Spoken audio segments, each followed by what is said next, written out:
probably heard it a million times, right? Especially when things get tough. Someone says, everything happens for a reason. And it's meant to be comforting, but sometimes it just doesn't feel that way. So today, we're going to dive into the psychology of this incredibly powerful idea to see when it helps us heal and, when it might actually be holding us back.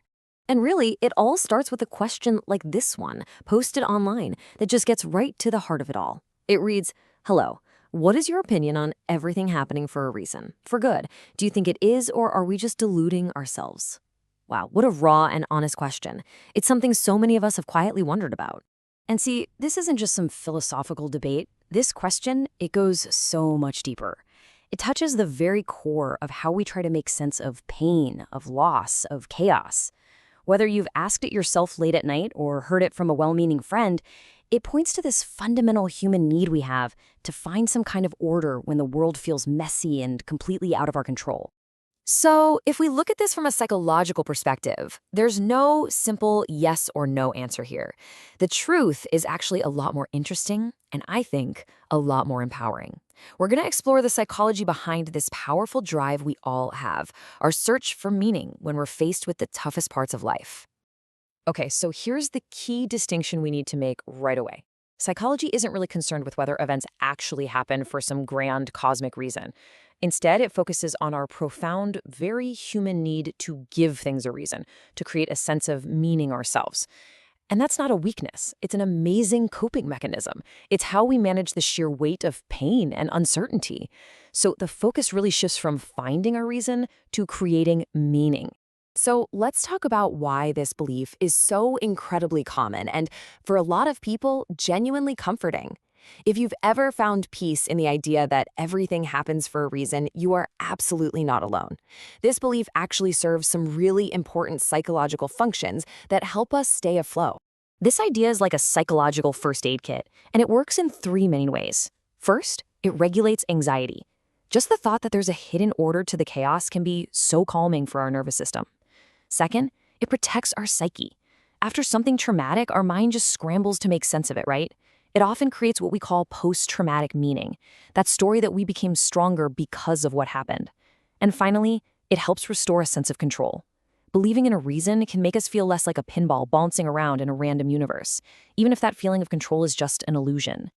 But, and this is a really big but, this is where we have to be careful. Because that exact same idea that brings us so much comfort can, under certain conditions, become a trap. It can become harmful, especially when we apply it too rigidly or when it's forced on us when we're still hurting. And this comparison right here really gets to the heart of it. On one side, you have healthy growth. You can say, "This pain changed me." You're acknowledging that the experience led to a transformation. That's powerful. But the trap is on the other side. It's the pressure to feel that you should be grateful for the pain itself. That's a tiny shift in words, but it's a massive shift in meaning, and it can turn a coping tool into a weapon we use against ourselves. Falling into that trap can make us start suppressing what we really feel. It can lead to guilt or shame for not learning the lesson fast enough, and worst of all, it devalues our real, legitimate pain. Let me be perfectly clear about this.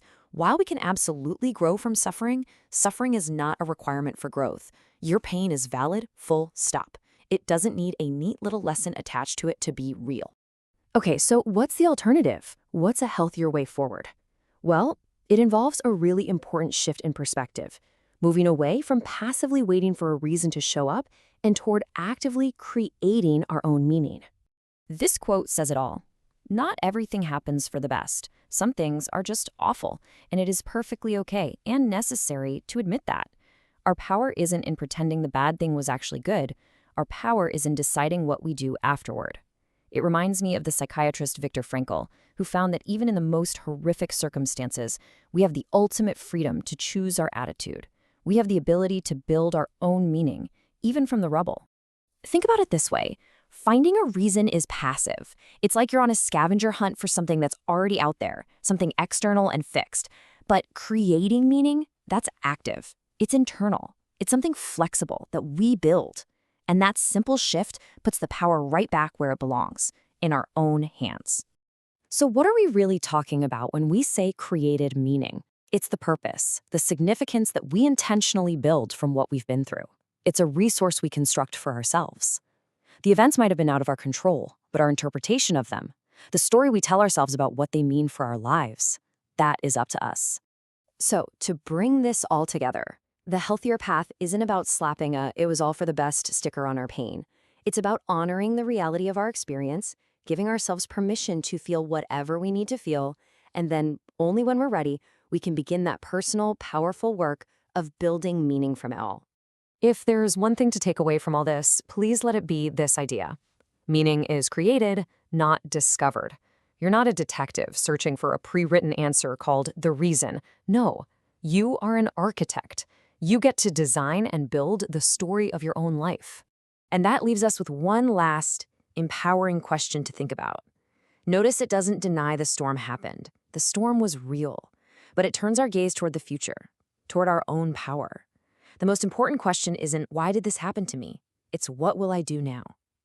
So after the storm, what meaning will you choose to build?